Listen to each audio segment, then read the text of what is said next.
It's the 10 to 1 podcast with your host, Brad Oman, featuring Ben Konowitz and Nate Loucks. And here's the podcast. I loved this new episode of SNL. This was a great episode. I just thought it was, the great host. Hosted by Harrison Ford, musical guest Led Zeppelin. I could not believe it. Every original member of Led Zeppelin, even some of the dead ones. Guest spot by Bruce Valanche. Unbelievable. Bruce Willis on the harmonica. You couldn't ask for better. Wait, are you saying that you didn't see it? Oh, it's because they were making it up. Silly listener. What a silly listener. What a goof. What a goof. But what we are going to do today is we're going to have a great episode. We're going to talk about something even better. We're going to have a great episode. You know why? I'm going to do a good episode today, but you know why? Because I'm good enough. I'm smart enough. And doggone it, people like me. I mean, I don't know, that third part's that super accurate, but okay. I like that you. I like the confidence. That's good that you said that. I like the confidence. That's good that you said Listen, that. I'm not honest with myself, and that's okay. And that's okay. I love you. I'm a fat piece of shit, and that's okay. And that's okay. I have to deal with my own issues and my imperfections. And that's okay. And that's okay. Stuart Saves His Family. Yes, this was the next movie in our roster of Saturday Night Live Did movies. I tell you guys I've never seen this movie? I hadn't either, actually. Are you serious? Yeah. I had seen it when I was a boy, and now I'm a man. I don't remember which VHS it was, but one of the movies that I watched repeatedly as a kid had this trailer on it because I had the quote that I have ingrained in my head from seeing the trailer so many times is I remember when you were this tall and that wide. And so I was always aware of it, and I knew Stuart Smalley from Saturday Night Live. Sure. But yeah, I had never actually sat down to watch the movie. And we haven't done one of these SNL movie podcasts in quite a while. So if you want to know what we're doing here, you can listen to some of our previous episodes. They're essentially bonus episodes that we do. Sometimes if there's an extended break, typically we'll do the bulk of them in between seasons of Saturday Night Live. And right now we've been chronologically going through the movies that have come from Saturday Night Live sketches. So we did Blues Brothers, we did Wayne's World, we did Coneheads, we did It's Pat, we did Wayne's World 2? Wayne's World 2, and now we have Stuart Saves His Family. We also did Night at the Roxbury. No, not yet. we did not. Is it yet. Not yet? Not No, yet. that's actually a the 98 movie, 1998. This was made in 1995. Oh, no, that's just me. Sorry, I watch it once a week. There's a lot of people that do actually love that movie. I love the that same movie, year that Tommy Boy was made, this movie was made. Indeed. Actually, I will, once we start digging into the movie itself, I'm going to talk about some things that are kind of interesting, just an entirely different movie landscape that happened in 1995. But before we get to that, let's start with the history of Stuart Smalley on Saturday Night Live. Very important. Yes, this is very important. So do you happen to remember, or Nate, did you look up when Stuart Smalley debuted on Saturday Night Live? I did. I didn't do a ton of background for this, but I did want to know a little bit more about the character because it's such an interesting character. And Al Franken is an institution on SNL, right? Al Franken was at the beginning of the show. And this was a character in 1991, and Al Franken was still on SNL, right? He became a performer as well. Yeah, but he wrote for them for a long time. But he wrote for them from the beginning. He was on the first team of writers for SNL with his writing partner. Who was his writing partner? I forget. Jack Handy. No, it was one of the famous Hurley. Tom Davis. Tom Davis was one of Davis. it. Yeah, and him and Tom Davis were friends in middle school. And so if you know anything about Tom Davis, another one of the great sketch writers of comedy and really in SNL history. So him and Al Franken were friends in middle school and then, went to college, went to L.A. essentially just starving, had no work, and they got hired at SNL and split the salary. They were like, you know what? We was need like, each other. listen, and that was what it was. We've been together for years, right? I mean, literally best friends from middle school. We'll just starve together, and at least we're getting one salary, and we're both getting in through the door. So amazing. Yeah, that is kind of amazing, isn't it? And so, especially when Tom Davis was so good at drawing Garfield. Oh boy. But anyway, 1991, I did look that up. Was when Tom Davis created the dog cartoon. What was it? Odie. Oh, I hate you so much. Sucker. It's, ladies and gentlemen, it's Jim Davis that created Garfield. For those confused listeners Yeah, out if there, you're- I was having a little fun. Yeah, if you're a confused little butt dork. So Stuart Smalley debuted with the framework of daily affirmations, which is basically this like self-help, inspirational program that's on public access. And it debuted in the February 9th, 1991 episode that was hosted by Kevin Bacon. However, Kevin Bacon did not appear in this sketch. The very first iteration of the sketch was merely Stuart Smalley doing daily affirmations, telling himself that he was good enough, smart enough, and doggone people like him, and having the show where he was trying to help people. And in this particular episode, he basically talks about how he wanted to wing it and do something off the cuff to talk to people. And then the entire sketch basically is that he doesn't come up with anything to talk about, and he starts giving himself a pep talk about how it's okay that he hasn't come up with anything to talk about yet. Which is there's an element in the movie about this, right? Yeah, 100%. But let me say this about that. I didn't know that. I didn't watch the first Stuart Smalley sketch on SNL. I didn't rewatch it before this. But what I love about Stuart Smalley is I looked it up. The first 3 Stuart Smalley sketches were just Al Franken. And you don't see a lot of sketches where there's just one person. Because that's a lot of pressure on one person to lead a sketch and to make people laugh. Kudos to Franken for being ballsy enough to do that, right? Because that is a lot of pressure. It's huge. Yeah, to do. So, and he did it well. No, for sure. And so the as it followed, there was another Stuart Smalley on March 16th, 1991. Michael J. Fox hosted. Another one, April 13th, 1991, Catherine O'Hara. And then, strangely enough, Stuart Smalley appeared in a completely different sketch that was not a daily affirmation sketch that Al Franken did himself. Instead, in the episode that Delta Burke from Designing Women hosted. Classic. Classic Oh, come on now. We know where Delta Burke is from. You don't need to tell me what Delta Burke was in.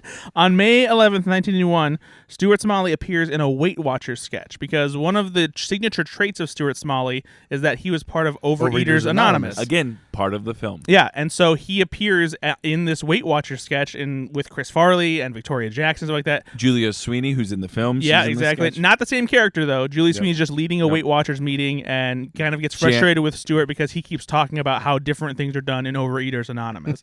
And it's pretty funny. He fits into the sketch really well, and I kind of wish that they would have figured out how to incorporate him into similar sketches because one of the other traits that Stuart Smalley has is he has several different anonymous groups that he's a part of because he has a lot of problems. And so it was really interesting to see that facet. And then what is strange is that none of those first 3 versions or that Weight Watcher sketch are available on YouTube. This one was actually kind of tricky to track down like all of the Stuart Smalley sketches and figure it out. Mm-hmm. And it took me some work to find out how many there were and which episodes there were. So because there are a total of 17 appearances that Stuart Smalley did in Daily Affirmations alone, plus the Weight Watchers sketch, plus a return when Al Gore hosted in 2002, 7 years after Al Franken left SNL and did the final Stuart Smalley. Plus, I don't know if you got this one too, on April 17th, 1993, he's in the cold open recurring characters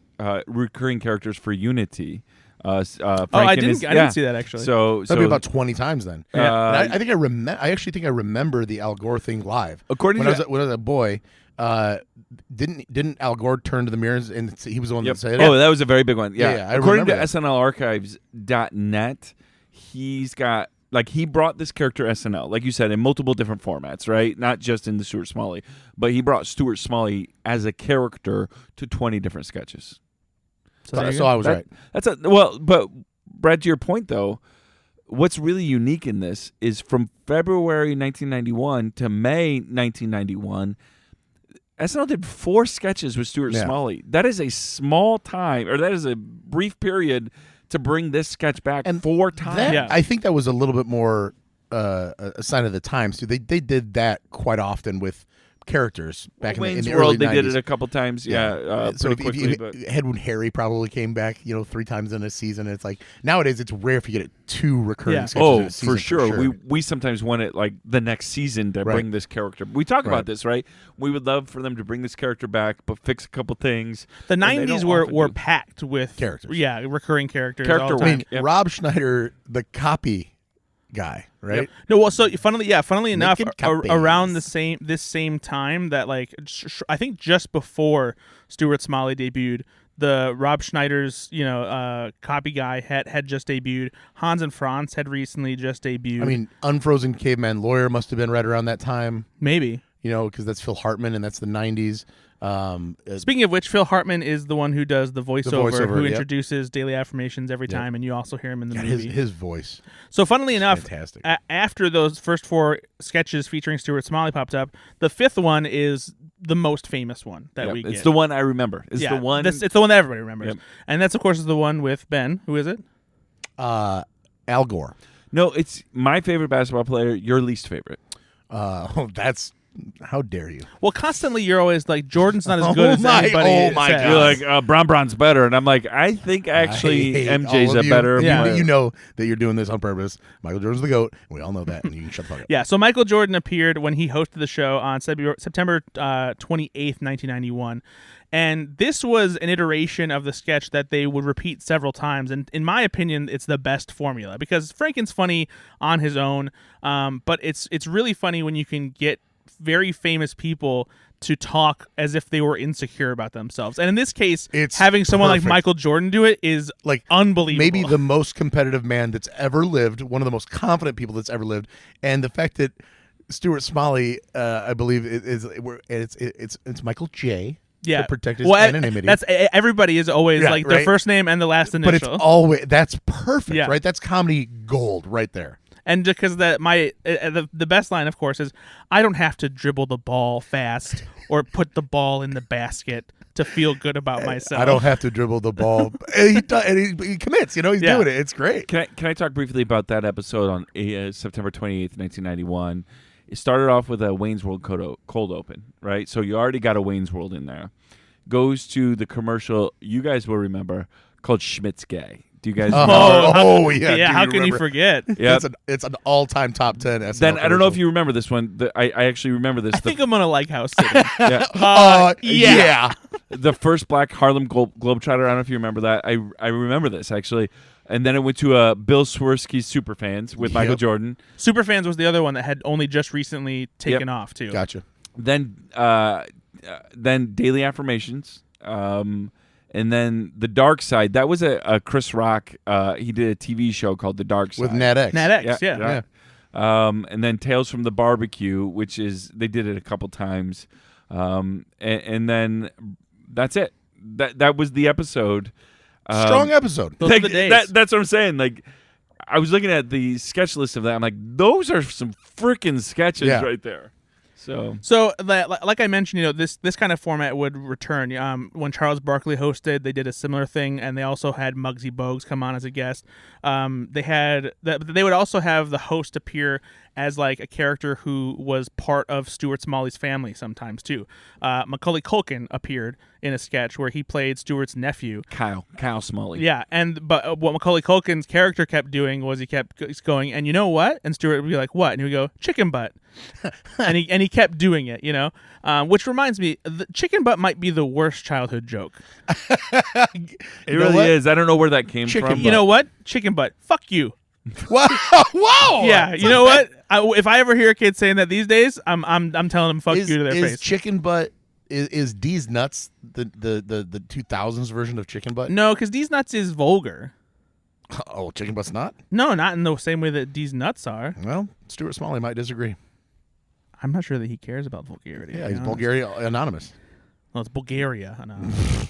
But yeah, so and then you have they eventually worked into an area where they started to have topical guests on Daily Affirmation. So like one of the ones they had Rosie O'Donnell hosted, and she played Lorraine Bobbitt. and Mike Myers played her husband, John. I remember that actually. And so they started doing more topical things. And then sometimes Al Franken would still appear on his own. There's a politics one where he talks about Bill Clinton. There's another one where like he talks about like Saddam Hussein and George Bush and all these things. And then you go forward a little bit more, and once you get into like the mid 90s, there's one where Martin Lawrence appears as himself and like just totally lays into Stuart Smalley and basically just like makes fun of him and whatnot. Was that after Martin Lawrence's like breakdown that he had? Like I don't remember the timing actually. Okay, I didn't know if that was part of it, essentially. It could have been. That would make sense. Yeah. And then Marissa Tomei, when she hosted in October '94, she appeared, and Tim Meadows appeared as Michael Jackson, and she played LaToya? No, Presley. Lisa Marie Presley. Yeah, I couldn't remember her first two names. And so then the last one that Al Franken appeared on was in May 6th, 1995. Bob Saget hosted. He's not in the sketch, though. The entire sketch is Stuart Smalley reacting to the fact that Stuart Saves His Family bombed at the box office. Oh my God, that's such a good meta joke. Yeah, and so he's talking about he's eating a bunch of Milano cookies. Yep. Usually he eats Fig Newtons, but he's been mixing it up. And he talks about how disappointed he is. Like, apparently you all wanted to see Jury Duty, and so he just kind of has a breakdown on his show, and that is so great because that was this was the last regular Stuart Smalley they did because Al Franken the movie bomb. No, I'm just joking. No, well, Al Franken left the show, and he didn't leave because of the movie bomb. Some people thought that might have been a contributing factor.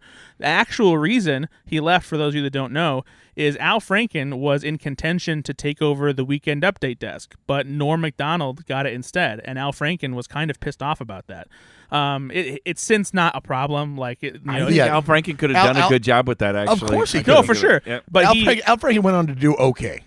Yeah, he's let bygones be bygones. He never really like held a grudge against Norm Macdonald. He was just pissed because he wanted that job. And he was a loyal soldier, right? He put in the work with the show. Yeah. And then when I read that when Lorne left the show, right, in 1980, Al Franken protested and went with him. Yeah. He said, "I'm not staying." And so when the Dick Ebersol years. Boo. So Stuart Saves His Family as a movie comes along at a time when there's this big boom in SNL movies. Wayne's World was a big hit, so Lorne Michaels thought, all right, well, let's start churning out SNL movies.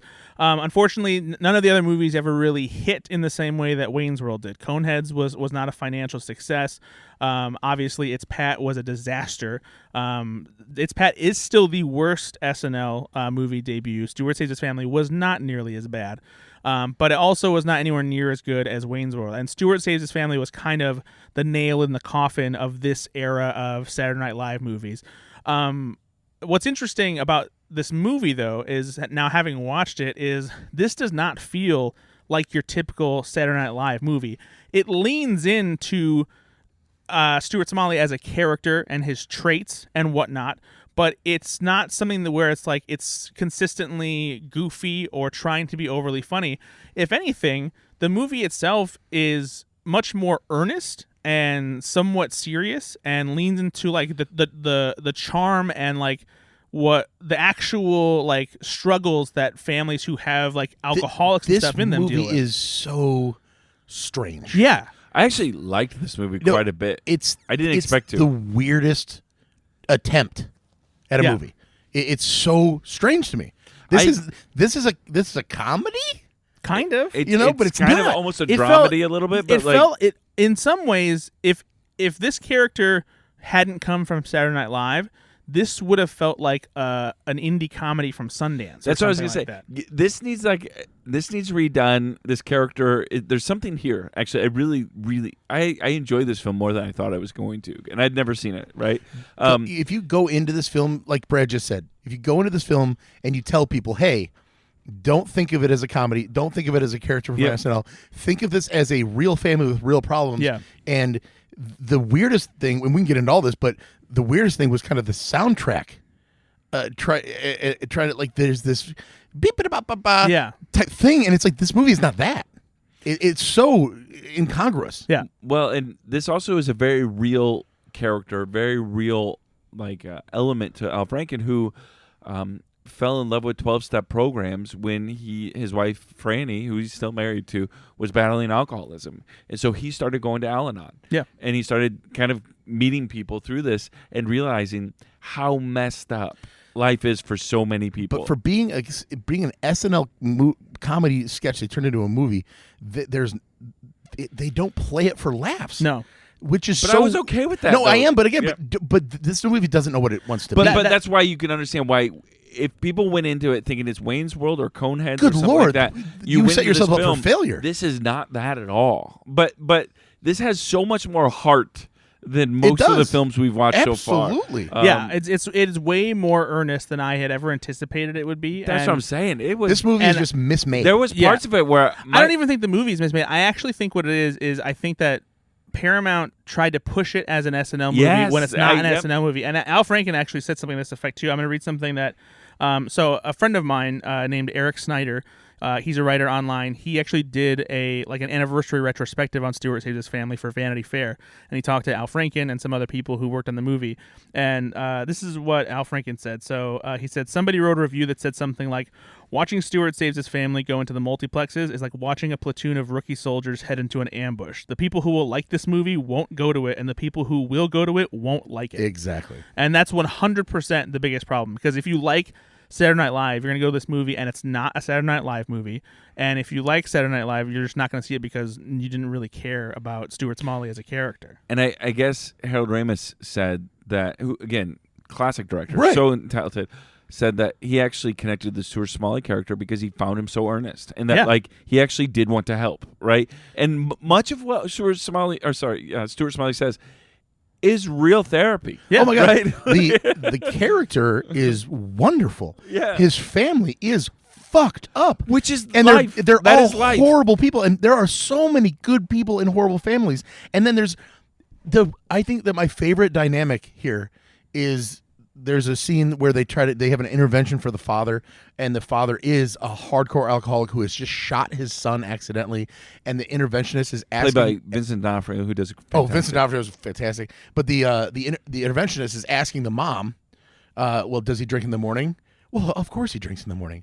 Well, does he drink alone? Well, of course he drinks. And it's a real scene. Yeah. Of watching her. I kept on waiting for the silly or the like. There was nothing in there. I kept waiting for that. Yeah. There was nothing in there that was silly. It was real. When that scene hit, I was kind of leaning forward. Like I'm no longer interested in laughing. I'm hoping they keep it real now, because I see her change and her realize my husband's an alcoholic. This is a terrible life. And then she spills it at the end there, where she says, well, if I go along with this, he'll make my life a living hell. Yes. And then he says what? He says, how is it now? Yes. And it's oh my God. No, it's very I real. almost teared up. Like, this is crazy poignancy. Yep, exactly. In a fucking SNL 90s bomb-ass movie. What it felt like? It felt like a Bill Lawrence sitcom. Yeah. Oh, yeah. Yeah. Good point. Right? Yeah, Because this is a Scrubs episode come to life. This was oh my word, I'm getting emotional about this. Yeah. And this is Stuart Smalley. But there was that element to it. I thought it was remarkably moving at times. Let's talk about the relationship he's got with his best friend. Well, before that, I want to point out, there's so much to talk about here. One of the by the way, things I never thought I would say.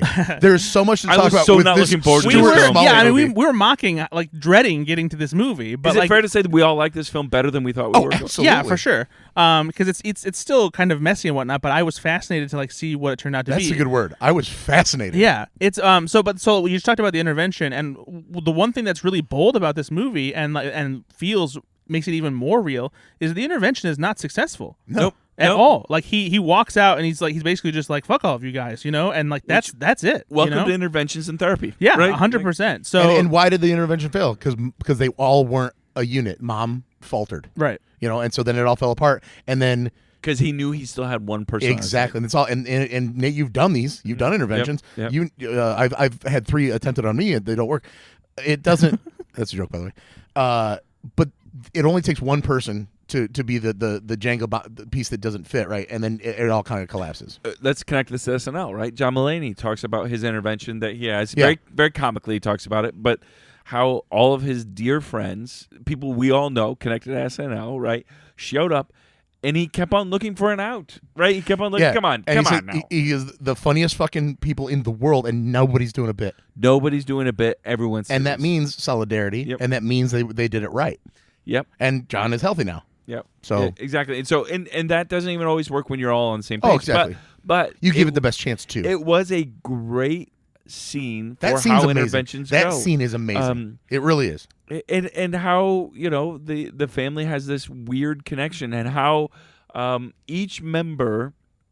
You can see each member of the family. So if you've not seen this, there's a older brother, there's Stuart, and there's a younger sister. I think that's the right. Isn't the sister the youngest? Older brother, younger sister, mom and dad, and Stuart. And so, but you can see how each of them have their issues that are unfolding, and they don't even say it really. Like this is why the sister does this. But you get as you watch the film. Why they all have the issues that they have, right? And like the older brother's yelling at his dad, I'm fucked up. I'm messed up, man. Like this is not right. And so he's taking his own things out. The sister that's an overeater, right? You make me sad, Dad. You make me want to eat. The mom is crippled with anxiety. You can just tell. Who's that actress that played the mom? She's just fantastic. Shirley Knight, who you might recognize because she's also in As Good as It Gets. She plays Helen Hunt's mom in that. Gotcha. Yeah, she's wonderful. The whole cast was great. Yeah, Harris Yulin is the one who plays the father. You might recognize him from Ghostbusters 2, Clear and Present Danger. He's a character actor. Ghostbusters 2, yes, that's... character actor, but always kind of a blowhard, always kind of that gruff demeanor guy. Of course, we mentioned Vincent D'Onofrio, who it's such a surprising role for him, and like really, his casting. You might remember him from what, Brad? Men in Black. And do it. He played Edgar, who gets taken over by an alien because he wants bring me sugar and water. Sugar, water. You ever pull the wings off a fly? Yeah. Care to see the fly get eaten? Yes. That's what I was waiting for. So that's the older brother in this film. Yeah, and like I really think that like Vincent D'Onofrio is a fascinating actor because he takes such like interesting roles and like has a subtly unique approach to them. Like if you go watch The Breakup with Vince Vaughn and Jennifer Aniston, Vincent D'Onofrio is not like the star of that movie. He's not even like I forgot he's in that. I didn't even remember he's in it. Yeah. He plays Vince Vaughn's brother, and like he has a weird like eccentricity about him where he's kind of awkward, and like the way he plays it is just slightly off kilter, but not to be comedic or anything like that. It's like just a choice. It's the choice, yeah.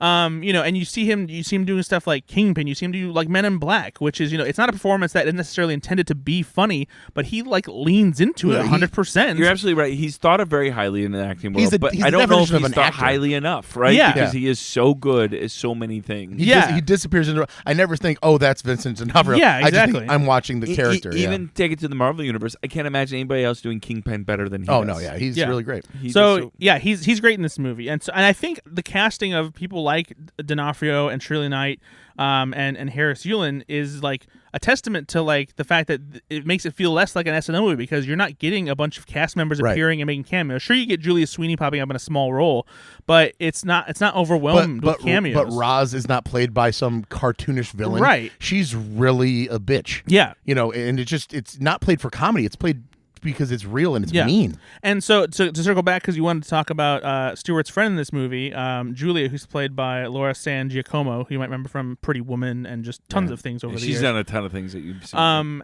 Their relationship is an interesting one because it's not really romantic. It's not, but it's a very caring friendship, which I loved. They didn't bring any romance element. That's what I wanted to talk about. It wasn't he's trying to get the girl. Yep. There's no quote unquote point to this movie. This movie is about the family, and it's about Stuart dealing with them and trying to figure it out. Yeah. But there isn't a boy meets girl, boy loses girl, boy. It's not that movie. And there's another serious layer that comes from their dynamic too, because that conversation they have at the coffee shop where she talks about meeting her real father and then her father like making a pass her. It's like, by the way, I paused it. Yeah, because like that's a bomb drop. Yeah, and there's nothing funny about it. Like it's a genuinely serious, shitty moment. That was probably halfway through the film, maybe a little more. And so that was when I paused it. Honestly, for the first time, I went, okay, I don't know how to feel about this movie anymore because I was still kind of waiting for it to turn into the comedy that I thought I was going to get. Not that that's a bad thing, but that line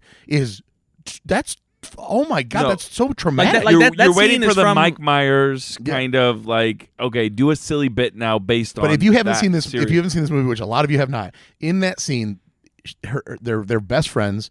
It's a platonic. They have dinner, and she tells him a long story about how she wrote to her birth father, and he actually responded and said, "I'm going to be in town. I'd love to meet you." So they go to dinner, have a great dinner. We have such a good time together, and it's impactful and meaningful. And we left, and we went into the parking lot, and we were saying our goodbyes, and he made a pass at me. Yeah, well, because she And sets it up where it's like, oh, good, Yeah, right. everything's good, And then she boom. drops that Yeah. bomb. And you're going, what the fuck did I just watch? Like, and he's like, oh my God, I'm so sorry that happened to you. And it's just a real moment. Yeah. And so this movie is that. And there's actually as a student of therapy that like I love my therapist. I go to therapy. There's some actually good therapy in this as well about like essentially it's okay. Yeah. It's all right. And I'm like, you know what? I wonder if because we're so much more attuned to therapy now in 2024 than we were in 1995, that I wonder if it would do better a little bit now because. I think Brad's right, and I'll say that for the first time ever. Careful.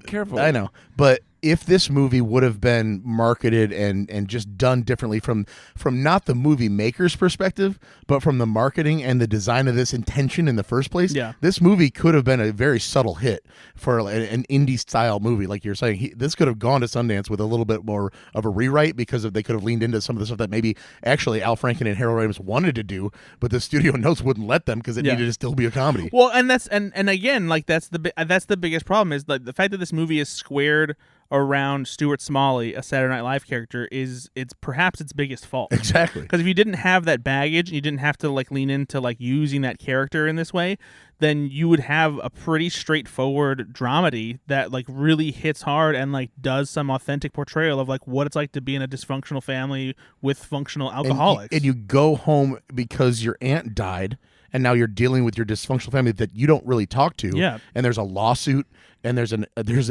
literally a fucking land dispute. Yeah. This is a Coen Brothers movie. Yeah. Yeah, that is true. There's so much now that can be done with this film because we allow films to do some of these Absolutely. things. Think about what this could be in the hands of, and again, not that they were incapable hands, but in the right framework these days. It could just be such a better fit. Because we were young when this came out, but and I didn't see it obviously, and there was nothing about this film because I also didn't. I thought the sketches were funny, but they weren't my favorite sketches on SNL when I was watching SNL. The Michael Jordan one I think is an all-timer. It is, but it's the only one exactly. that like I would ever think, oh yeah, that's a great sketch. And I never knew if I loved that sketch because of Stuart Smalley or just because at the time in 1995 or 1991, Michael Jordan was my hero, right? It's a mix of both, honestly, because like it's like we talked about, it's seeing someone like Jordan in that position and someone like Stuart Smalley interacting with him and treating him like just a normal person because he clearly doesn't understand how great Jordan is, So like it works on so many different levels. What's interesting is Roger Ebert got it. I don't know if you guys read his review of this, but he gave it a very high review, and he says, I will actually, yeah. Do you have? I have it in front of me. Did you both look it up? We did our research. Go ahead, Brad. So yeah, Roger Ebert and Gene Siskel actually like this, and they're one of the things that Stuart talks about in his episode where he has a breakdown about the movie not doing well. He shows the newspaper where it says Siskel and Ebert 2 thumbs up. But so yeah, Roger Ebert says Stuart Saves His Family is a genuine surprise, a movie as funny as the SNL stuff, and yet with convincing characters, a compelling story, and a sunny, sweet sincerity shining down on the humor. The beauty of Stuart Saves His Family, written by Franken and directed by Harold Ramis, is that it's somehow true to Stuart at the same time it sees the humor in him. You'd think he might become obnoxious at feature length, but he becomes more likable, especially because of his unforgiving self-criticism.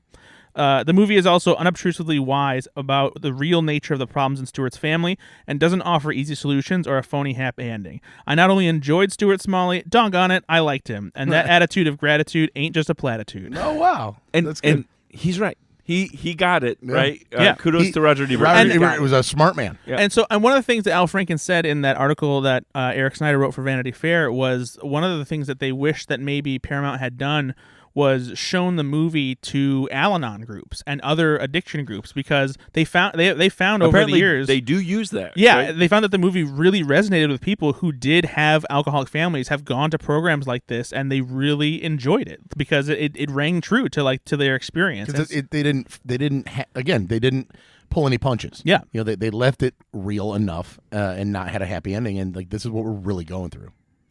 I love that. It just over and over. I also want to give kudos to Al Franken. I thought he acted very well in this. I thought he brought the character to life. He made it emotional. You just see the scenes where he's acting against somebody and they say something and his face changes. Yep. It's because he's actually listening to the dialogue as if somebody's really saying it. And that is obviously a hallmark of a decent actor. Yep. But you don't expect that from Stuart Smalley in an SNL, I read that after it flopped, he went into a pretty big depression about it because he was very. You got a great director, right? Yeah. You got a great cast. You've got, I think, a script they're very proud about, and it bombed. It didn't just not do well; it bombed. Yeah. People did not see this film. Yeah, and he was very proud of it, and and so it's hard when you're very proud of something. Well, and especially you think it's a good thing, and nobody. It's 1995. You've been doing this character for 4 years. If people watch SNL, they know you as Stuart Smalley. They don't know you as anything else, really. And so your identity is really wrapped up in this. So they're not just saying that the movie sucks; they're saying you suck. Yeah, that hurts. There's that extra element again, where this character is born out of a real life experience he has in 12-step programs with lot of his personal wife. connections there. And so this for him is a very it's a very real character, right? So as we said, this was a box office bomb. I'm going to read an excerpt from Eric's Vanity Fair article. It says, first of all, according to Rotten Tomatoes, at the time the article was written anyway, which I believe was 2017, just 30% of critics gave Stewart positive marks. It might not have made any difference because it opened the same weekend as Pauly Shore's Jury Duty, which has a Rotten Tomatoes score of 0%. Played on 5 times as many screens as Stuart Saves His Family. This is a much better film. And still had a per-screen box office average more than twice as high. Yep. So, people just weren't going to see Stuart Saves His Family in theaters.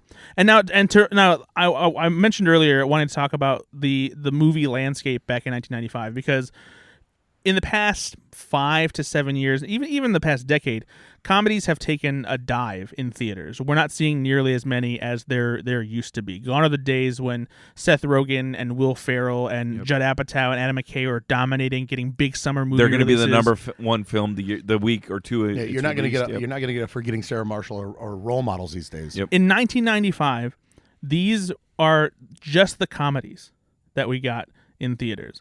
Billy Madison, The Brady Bunch Movie, Heavyweights, Major Payne, Tommy Boy, Jury Duty, Friday, French Kiss, Clueless, Get Shorty, Mallrats, Ace Ventura When Nature Calls, Father the Bride Part 2, Dracula Dead and Loving It, Grumpier Old Men. All big studio comedies, big stars in them, many of them huge hits, some of them cultural touchstones that we still love today. All of those movies came out in 1995. Name a comedy that's a cultural touchstone from last year that's anywhere near as big as any of those movies. No, it's insane. Yeah. And so for Stuart Saves His Family had an uphill battle, sure. So because that's a rough year, and I haven't even included any of the big movies that came out that year, like Batman Forever, Toy Story, Apollo 13, Toy Story, Jumanji. 1995 was an insane year at the box office, and it used to be like that all the time, and it's not like that anymore. Right. So honestly, to its credit, Stuart Saves His Family probably could have gone a lot worse, and but it's the fact that we're still talking about it today. I mean, I'm so glad we watched this. It's just better than I thought. I want other people to watch this film. I really would recommend it. I just would, especially when if you're listening to this first and now you have the right mindset going in, you'll probably enjoy it.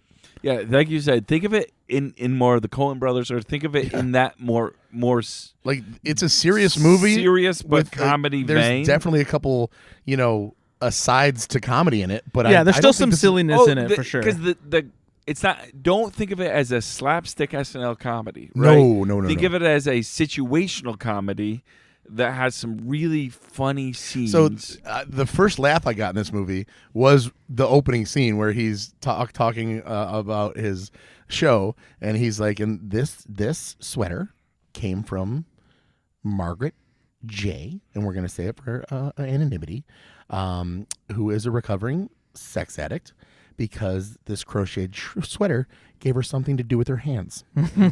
That's a really fucking funny joke. It and is. I laughed hard. I go, okay, maybe this is going to be better than I thought. Of course, that's just a joke.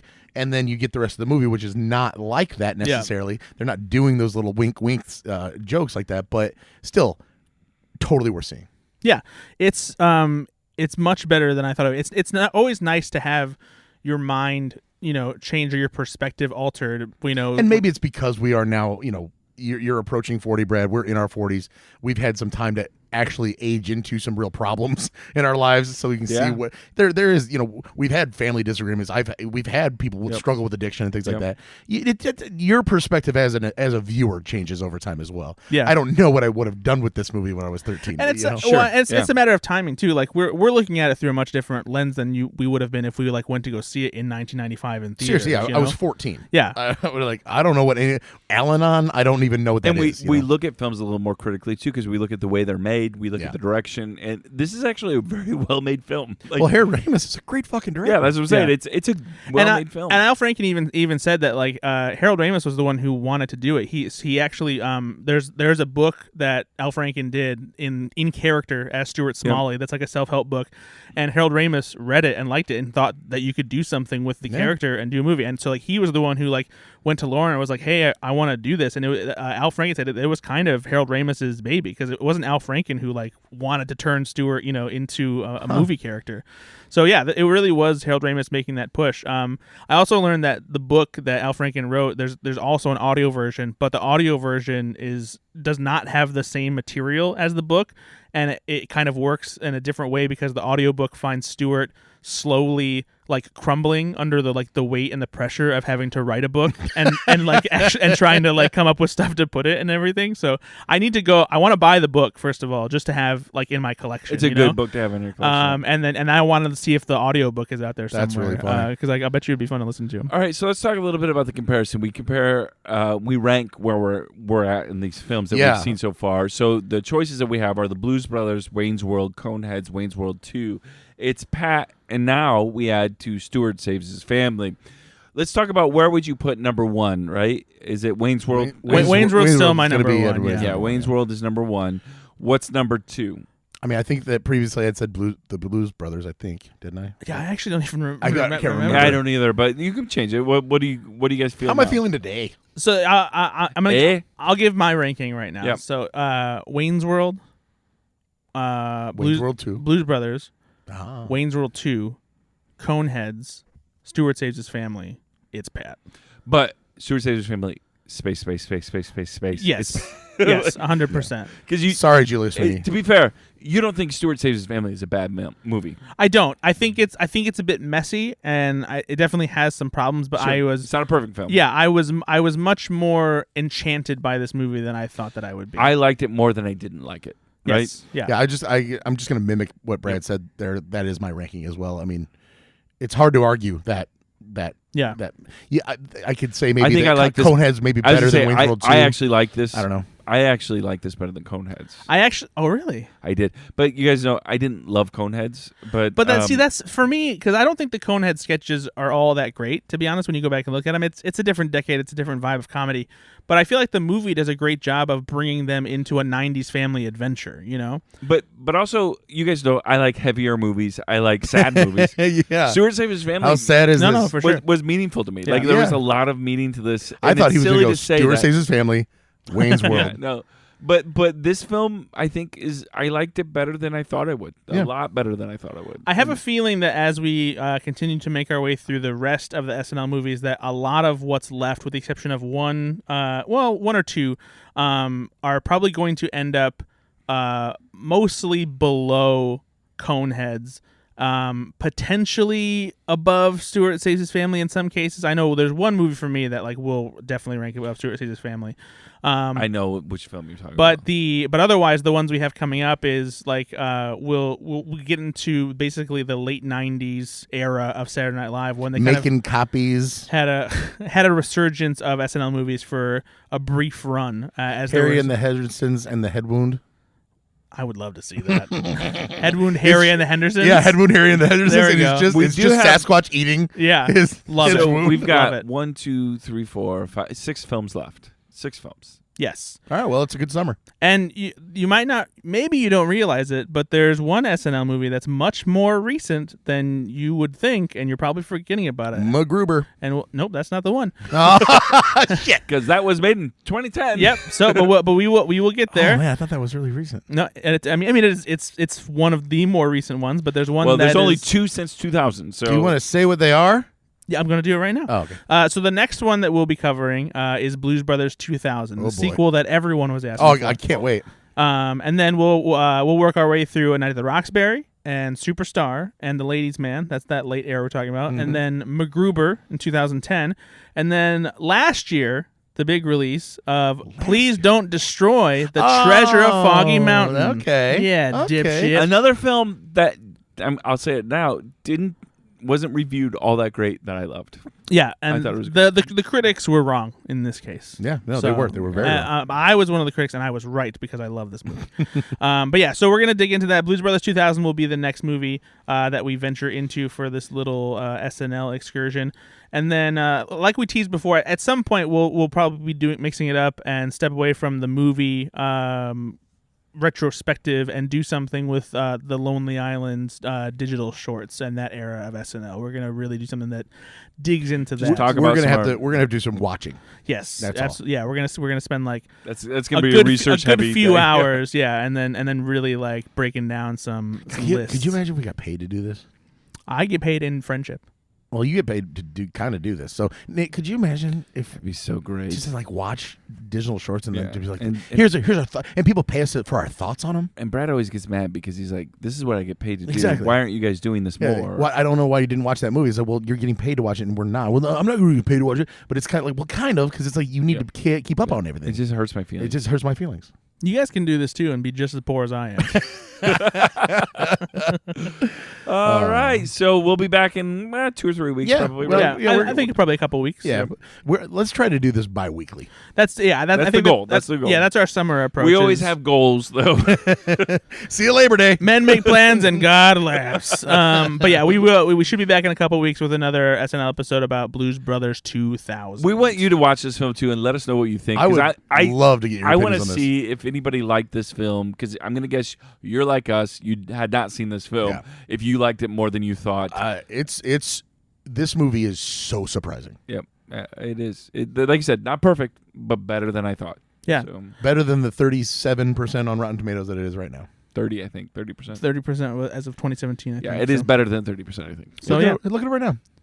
I think we just did. It was 30%, but yeah. Okay, well, Stuart Saves His Family is 30% There you with a 54%. hasn't been Metacritic. reviewed much since 2017. People aren't clamoring to put their review down for Stuart Saves His Family. and now that we're publishing this episode, you're going to see that number change. There you go. We're gonna change the little temperature. uptick. Yep, tick up. Well, hey, thanks so much for finding this podcast. If you are new with us, if you're a regular listener, we appreciate you so much. Please, if you listen to this podcast regularly and you've not rated us, it helps us out a lot. Give us a rating. We actually genuinely love when you write something about this. If you review it, we share it like giddy schoolgirls. We get paid in good feelings.